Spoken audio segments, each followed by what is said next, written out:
Ladies and gentlemen, welcome to the official respawning top 10 games of 2020, where we will be officially crowning our Game of the Year. I'm Mikey, and I have the honour of revealing the games that every content creator here at Respawning voted for over the past week.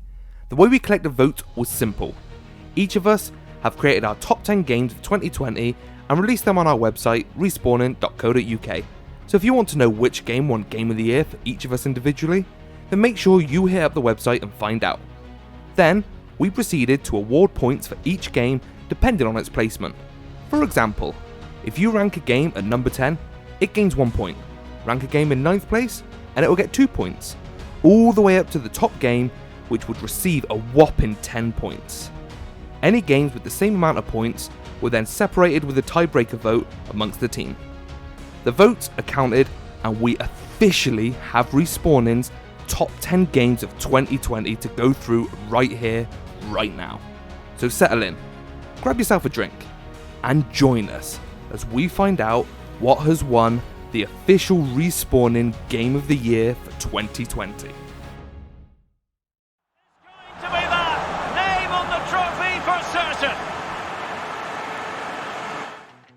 In at number 10, with 10 points, it's FIFA 21. Just about sneaking in by the skin of its teeth comes a surprising entry with FIFA 21. Honourable mentions are due for the Division 2 Warlords of New York, Watch Dogs Legion, and Phasmophobia, which all lost out on a place in this list by a close tiebreaker vote. Judging by the voting, it appears that the social aspect that comes with FIFA 21, as well as an impressive free next-gen upgrade, is what got it over the line. It's no secret that Javier and myself are lifelong FIFA addicts, but it's a quote from Luke that I'm going to showcase here. He said, "Despite having a wife and child, I have spent much of 2020 feeling quite lonely and isolated from my friends and family. It has been the introduction of FIFA 21 into my life that has allowed me to once again reconnect with some of the friends and have a few lads' nights online in 2020 that's helped keep me sane." Death Star is gone, but the Imperial fleet is still a threat. Vanguard Squadron, let's make history. Coming in at 9th place, it's Star Wars Squadrons with 12 points. A game that seemingly come out of nowhere in 2020 and took almost everyone here at Respawning by storm was Star Wars Squadrons. It was no surprise, however, to see Star Wars obsessed Will place this stupidly fun flight simulator firmly in his top 5. As well as a more than respectable 6th place in Luke's top 10. To quote Will, he said, "It's just so good for a Star Wars fan to be able to strap yourself into an X-Wing and give it the beans around a galaxy as you chase down an enemy pilot." Motive really pushed the boat out here, and with the new free DLC, it's an even better experience for all. Let's try to stick together this time.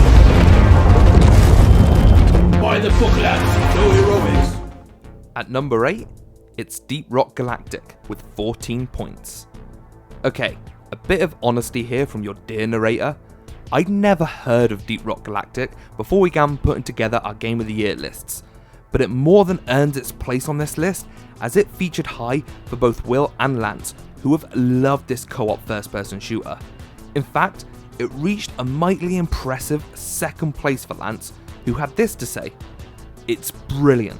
The mix of comedy and simple graphics had me roaring with laughter on many occasions. I can't recommend this game enough if you're looking for a game to play with friends." It carries a steel-barreled sword of vengeance. Smashing its way into 7th place with 16 points, it's Doom Eternal. Doom Eternal was undoubtedly in the Game of the Year conversation for a lot of folks in the first half of 2020, before some of the other big hitters came along to knock it just a little bit down the list. However, that didn't stop it from finding a place on 3 different top 10 lists this past week. Javier, Luke, and Will all found a lot to love with this heavy metal fused shooter, and Will even included it in his top 3. He went on to say this about Doom Eternal: "A perfect follow-up to the 2016 reboot of the series, and an amazing way to tie together the two canons.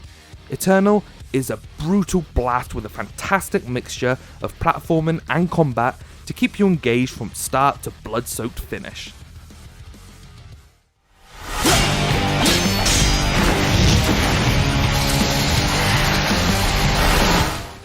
In at number 6, it's Hades with 18 points. Another game to be involved in a tiebreaker, Hades just about misses out on the top 5 due to a very tight vote. This Nintendo Switch roguelike seems to have taken the world by storm, and if I'm being brutally honest, I believe the only reason it isn't higher is due to how many of us here just didn't get round to playing it in time.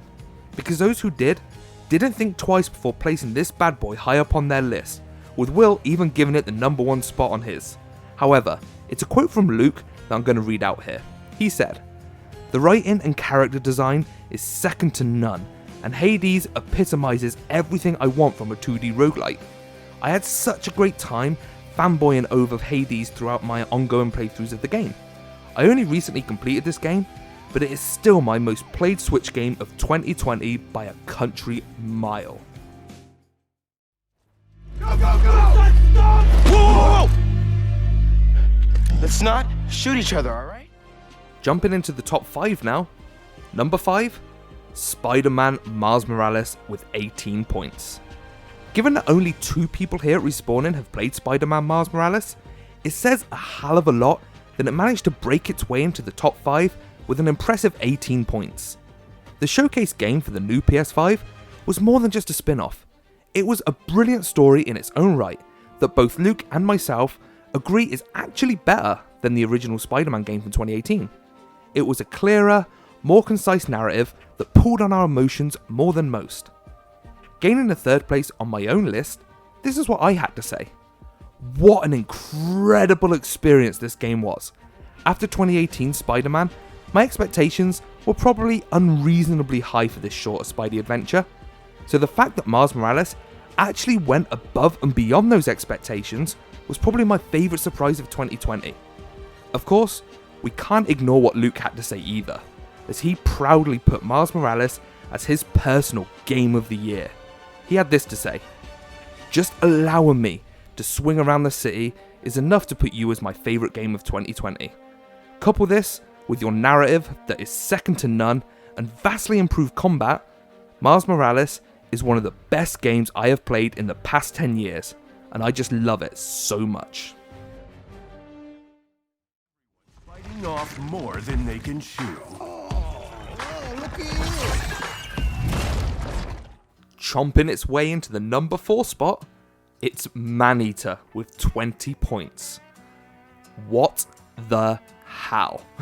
In what is undoubtedly the biggest shock in our top 10 list, this wacky action game from Tripwire Interactive, where you, yes, that's right, play as a bloody shark, has managed to just miss out on the top 3 by a few points. Maybe we shouldn't be surprised though. Only 2 content creators here have played Maneater, and it's the game of the year for both of them.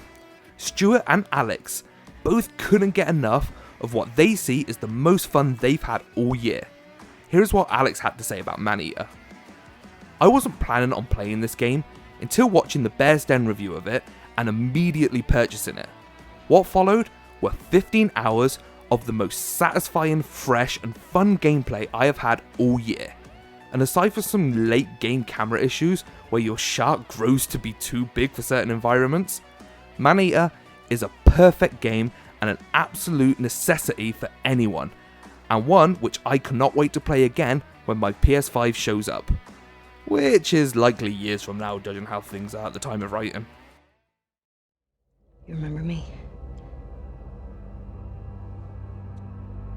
Yeah. You remember me. We're nearly there now. Coming in at number 3, it's The Last of Us Part 2 with 23 points. This is the moment when you realise I haven't fixed this list, because if I had, The Last of Us Part 2 would be the undeniable game of the year by far. As a team though, it still makes it into the top 3 with flying colours, as it proudly featured on no less than 4 of our top 10 lists. sitting in second place for Javier, and unsurprisingly taking the top spot for yours truly. The Last of Us Part 2 just about misses out on becoming our runner-up, but you know what? I'll take that. Here's what Javier had to say. What a game, am I right? If you hated this game because of the controversial reasons it raised, get a grip. Phenomenal storytelling, graphics, gameplay, what more do you want? Never have I played a game that's made me feel so torn and almost made me actually not want to press buttons at certain points. And of course, I have to have my say on this masterpiece. So here's what I said. I loved what Naughty Dog achieved come the time credits rolled. The way the game deals with emotions such as hate, revenge, and loss is just so far ahead of what every other game is doing in 2020 and goes way beyond just shooting zombies. The Last of Us Part 2 is a masterpiece in every sense of the word, and is not only my game of the year, but my favourite game ever made. If we fight, the Mongols win. They already won. Taking second spot in our top 10 list of 2020 with 30 points, it's Ghost of Tsushima. This massive open world samurai action adventure was one of the most played games by the team here at Respawning in 2020. In fact, there are more of us who played it than didn't. Although the love for Ghost of Tsushima wasn't shared by all of us, it was enjoyed by enough to make it the official runner-up in our 2020 Game of the Year. Unlike the 3 games below it, Ghost of Tsushima didn't actually top anybody's list. It did, however, come either second or third place for Will, Alex and Lance, as well as featuring lower down on my own list. It speaks to how much love that this game got that I'm struggling to pick one of the many kind quotes. So here's a few of them. Will had this to say: possibly one of the most beautiful worlds ever created. The island of Tsushima was bold and magical, though a little bloody after a few fights. Alex said, I loved Ghost of Tsushima immediately upon playing it and scored it highly in my review. And finally, Lance said this: visually stunning, this game took elements from Assassin's Creed and threw a samurai and ninja twist, and I lapped it up in waves. I'm really glad to have you back, Cloud. Really glad.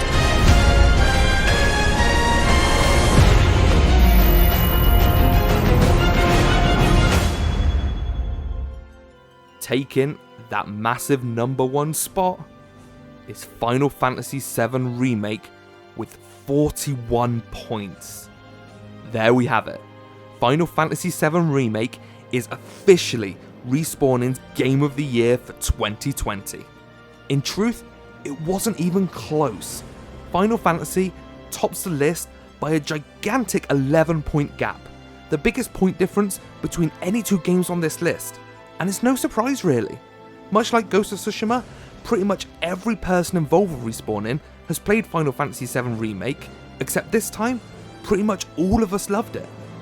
It featured on a staggering 5 different top 10 lists, which is more than any other game, and what's even more impressive is that on each of those, it was in the top 5 every time. It came second on both Chris's list and mine, and was Javier's personal choice for Game of the Year. Here's what some of us had to say.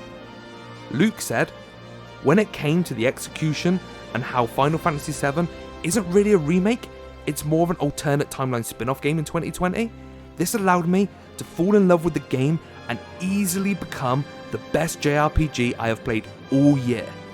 This is what I had to say.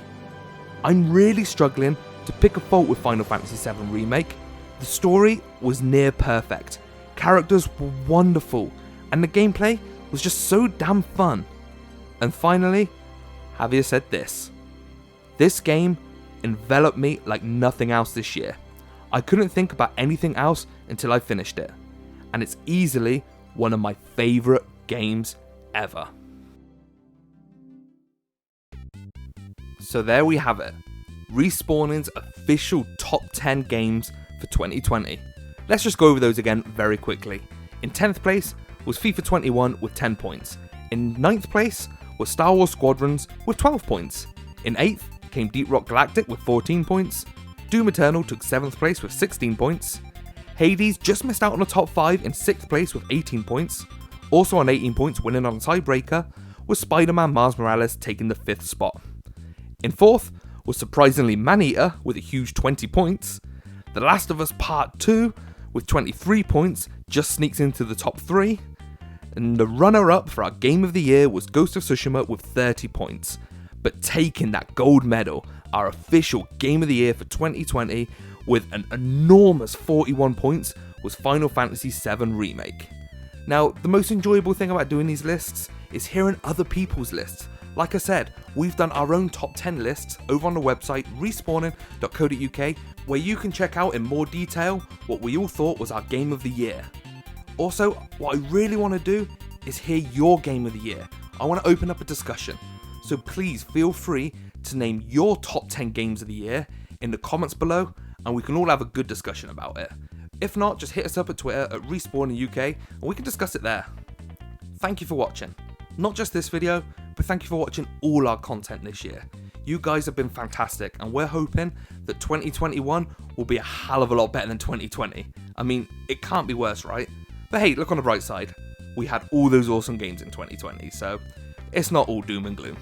Anyway, once again, thank you all very much, and we look forward to bringing you more content on more great games next year. Have a great Christmas and an even better New Year. Stay safe, and I'll catch you next time.